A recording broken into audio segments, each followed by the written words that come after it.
Hello दोस्तों, आज की वीडियो में हम लोग यूनियन एग्जीक्यूटिव पहले ही कंप्लीट कर चुके हैं पूरा चैप्टर। ठीक है, उससे प्रैक्टिस क्वेश्चन देखेंगे। ठीक है, 5 प्रैक्टिस क्वेश्चन एक वीडियो में देखेंगे, अगला वीडियो में 5, फिर अगला वीडियो में 5। ठीक है, 3 वीडियो में 5-5 क्वेश्चन देखेंगे, 15 क्वेश्चन यूनियन एग्जीक्यूटिव देखेंगे। उसके बाद हम लोग नेक्स्ट चैप्टर याद करेंगे, देखेंगे यूनियन लेजिस्लेचर। ठीक है, जिसमें पार्लियामेंट, लोकसभा, राज्यसभा, ठीक है, पार्लियामेंट्री कमेटी, ये सब वगैरह वगैरह बात करेंगे, स्पीकर की, चेयरमैन की। ठीक है, चलिए क्वेश्चन स्टार्ट करते हैं। देखिए प्रैक्टिस क्वेश्चन यहाँ पे लिखा हुआ है। ठीक है, प्रीवियस ईयर क्वेश्चन जो भी आया था चैप्टर के साथ ही हम लोग ने देख लिया था। ठीक है, देखिए क्वेश्चन क्या है, which of the following are not constitutional body. ठीक है, कॉन्स्टिट्यूशनल बॉडी नहीं है। ठीक है, election commission of India constitutional body है, नीति आयोग एग्जीक्यूटिव बॉडी है। ठीक है, जो गवर्नमेंट के ऑर्डर पे इस्टेब्लिश किया जाता है। 3 तरह का बॉडी होता है कॉन्स्टिट्यूशनल, जो कॉन्स्टिट्यूशन में मेंशन है। एक होता है स्टैट्यूटरी, जो एक्ट के जरिए पास किया जाता है, ठीक है, पार्लियामेंट से। और एक होता है एग्जीक्यूटिव बॉडी, जो गवर्नमेंट के ऑर्डर के जरिए इस्टेब्लिश किया जाता है। ठीक है, नीति आयोग एग्जीक्यूटिव बॉडी है। उसके बाद देखिए national commission for schedule caste constitutional body है। ये भी मैंने पहले ही सबसे पहले ही लेक्चर में। ठीक है, उसके बाद देखिए नेशनल ह्यूमन राइट्स कमीशन, ये एक स्टैट्यूटरी बॉडी है। ठीक है, ये कॉन्स्टिट्यूशनल बॉडी नहीं है। तो कौन कौन सा नॉन कॉन्स्टिट्यूशनल बॉडी है, कॉन्स्टिट्यूशनल बॉडी नहीं है? 2 और 4। ठीक है, 2 और 4 क्या होगा, 2 और 4। ठीक है, चलिए नेक्स्ट क्वेश्चन देखते हैं। इसके बाद देखिए कंसीडर द फॉलोइंग डिग्नेटरीज। ठीक है, डिग्नेटरीज मैंने पहले वाले वीडियो में देख लीजिए, ऑर्डर ऑफ प्रोसीजर। ठीक है, ऑर्डर ऑफ प्रोसीजर वाले वीडियो में देखिएगा, यही वाला सेम है। ठीक है, वही क्वेश्चन यहाँ पे दिया गया है। देखिए डिप्टी प्राइम मिनिस्टर है, गवर्नर ऑफ द स्टेट है, उसके बाद कैबिनेट सेक्रेटरी है, उसके बाद चीफ जस्टिस ऑफ इंडिया है। ठीक है, सबसे पहले देखिए क्या होगा, कैबिनेट सेक्रेटरी। उसके बाद देखिए गवर्नर आउटसाइड देयर स्टेट। ठीक है, उसके बाद चीफ जस्टिस ऑफ इंडिया, उसके बाद देखिए डिप्टी प्राइम मिनिस्टर। ठीक है, लोएस्ट टू हाईएस्ट पूछा है। ठीक है, यहाँ पे पूछिए असेंडिंग ऑर्डर। असेंडिंग ऑर्डर मतलब नीचे से ऊपर जाना है। ठीक है, डिसेंडिंग रहता है तो यहाँ से रहता है। ठीक है, सबसे पहले क्या होता है, डिप्टी प्राइम मिनिस्टर। ठीक है, उसके बाद चीफ जस्टिस ऑफ इंडिया, उसके बाद गवर्नर ऑफ द स्टेट, उसके बाद कैबिनेट सेक्रेटरी। कैबिनेट सेक्रेटरी सब लास्ट में रहता है। ठीक है, आपने नहीं देखा तो जाकर प्रीवियस वीडियो एक बार देख लीजिएगा। ठीक है, आंसर क्या होगा, 3, 2, 4, 1। ठीक है, अगर डिसेंडिंग ऑर्डर रहता तो यहाँ उल्टा रहता। ठीक है, उसके बाद चलिए नेक्स्ट क्वेश्चन देखते हैं। Consider the following statement regarding voting in the presidential election. ठीक है, प्रेसिडेंशियल इलेक्शन में वोटिंग कैसे होता है वो देखिए। ठीक है, इलेक्शन ऑफ प्रेसिडेंट में जाकर वीडियो देख लीजिएगा अगर क्वेश्चन समझ में नहीं आएगा तो। ठीक है, इन द 2022, ठीक है, election of EVM were use for the first time during the voting. ठीक है, साफ साफ वहां पे वीडियो में जाकर देखिएगा कि लिखा हुआ था नो ईवीएम। ठीक है, नो नोटा।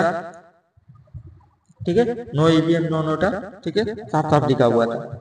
नो नोटा का मतलब होता है नॉन ऑफ द अबव। देखिएगा लोकसभा का इलेक्शन जो होता है उसमें देखिएगा एक तो देखिए बहुत सारे पार्टी का नाम रहता है, उसके बाद देखिएगा सिंबल रहता है, और एक देखिएगा नीचे रहेगा NOTA, none of the above, मतलब किसी को आप पसंद नहीं करते तो नोटा टिप दीजिए। ठीक है, उसके बाद देखिए population of 1971 census is used while the calculating the vote value of the MLA. ठीक है, ये सही है, 1971 के सेंसस के अकॉर्डिंग होता है।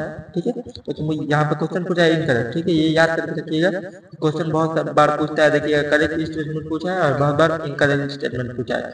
यहाँ पे क्या पूछा है, इनकरेक्ट स्टेटमेंट पूछा है। इनकरेक्ट कौन है? ठीक है, चलिए नेक्स्ट क्वेश्चन देखते हैं। Consider the following statement. ठीक है, both central and state have the power to make law on state list. ठीक है, स्टेट लिस्ट सब्जेक्ट। ठीक है, both central and state have the power to make law on the state list subject. नहीं, ये state list नहीं होगा, यहाँ पे क्या होगा, कंकरेंट लिस्ट। कंकरेंट लिस्ट होगा। ठीक है, बोथ सेंट्रल एंड स्टेट के पास कौन सा लिस्ट में पावर है, लॉ बनाने का, कंकरेंट लिस्ट है। ठीक है, स्टेट लिस्ट में सिर्फ स्टेट के पास है पावर है। ठीक है, और जो यूनियन लिस्ट है उसमें सिर्फ यूनियन के पास पावर है। ठीक है, जो कंकरेंट लिस्ट है वो उसमें दोनों के पास, जैसे मैरिज डाइवोर्स वगैरह हो गया, ये सब दोनों के पास हो गया। ठीक है, उसके बाद देखिए और एक यहाँ पे तो गलत दिया ही हुआ है, और एक देखिए state have overriding power in case of conflict. ठीक है, स्टेट लिस्ट में सिर्फ स्टेट के ही पास पावर रहता है, ओवरराइडिंग पावर नहीं होगा।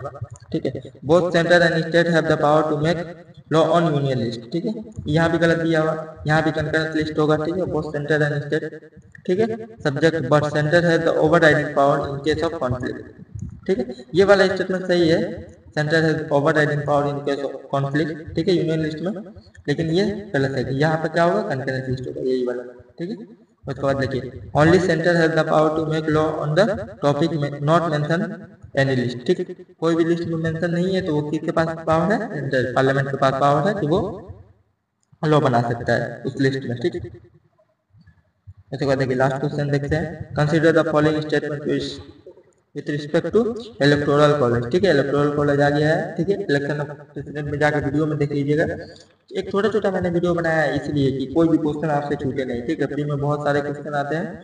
देखिए nominated member are not allowed to vote, ठीक है, सही है क्वेश्चन, नॉमिनेटेड सिर्फ इलेक्टेड मेंबर, वाइस प्रेसिडेंट के इलेक्शन में नॉमिनेटेड और इलेक्टेड दोनों होते हैं, लेकिन प्रेसिडेंट के इलेक्शन में सिर्फ नॉमिनेटेड, ठीक है। इसके बाद देखिए elected member of assembly of unitary Delhi या पौंडुचेरी सिर्फ, ठीक है, जम्मू कश्मीर में लेजिस्लेटिव असेंबली नहीं है तो जम्मू कश्मीर नहीं होगा, ठीक है, दिल्ली या पौंडुचेरी पहले ही कहा था मैंने। उसके बाद देखिए vote value of MLA of UP is more than the vote value of MP in the Rajya Sabha but less than the vote value of the MP in Lok Sabha, नहीं ये गलत है, ठीक है, vote value of MLA in UP more than the vote value of MP in Rajya Sabha, नहीं ऐसा नहीं है, vote value according to the population के हिसाब से रहता है, ठीक है, जहां ज्यादा पॉपुलेशन रहेगा वहां का वोट वैल्यू ज्यादा होगा, ठीक है, एमपी एमएलए वगैरह से नहीं, एमपी का वोट वैल्यू भले ज्यादा होता है लेकिन पॉपुलेशन के अकॉर्डिंग, एमएलए के या यूपी या बिहार के हिसाब से नहीं, ठीक है। उसके बाद देखिए how many state given above the incorrect, ठीक है, स्टेटमेंट में क्या पूछा है, इनकरेक्ट पूछा है, ये वाला करेक्ट है, ये और ये इनकरेक्ट है, तो ओनली 2 करेक्ट, ठीक है, 2 सही होगा, क्यों, क्योंकि 2 गलत है, एक सही है, तो सही वाला तो आंसर नहीं है, पूछा इनकरेक्ट स्टेटमेंट, ठीक है। अगले वीडियो हम लोग और 5 क्वेश्चन देखेंगे, ठीक है, 3 वीडियो में पहले क्वेश्चन देखेंगे यूनियन एग्जीक्यूटिव से रिलेटेड, उसके बाद हम लोग फिर यूनियन लेजिस्लेचर चालू करेंगे, ठीक है। चैनल को सब्सक्राइब नहीं किया आपने तो चैनल को सब्सक्राइब कर दीजिए और लाइक कर दीजिए, ठीक है, थैंक यू।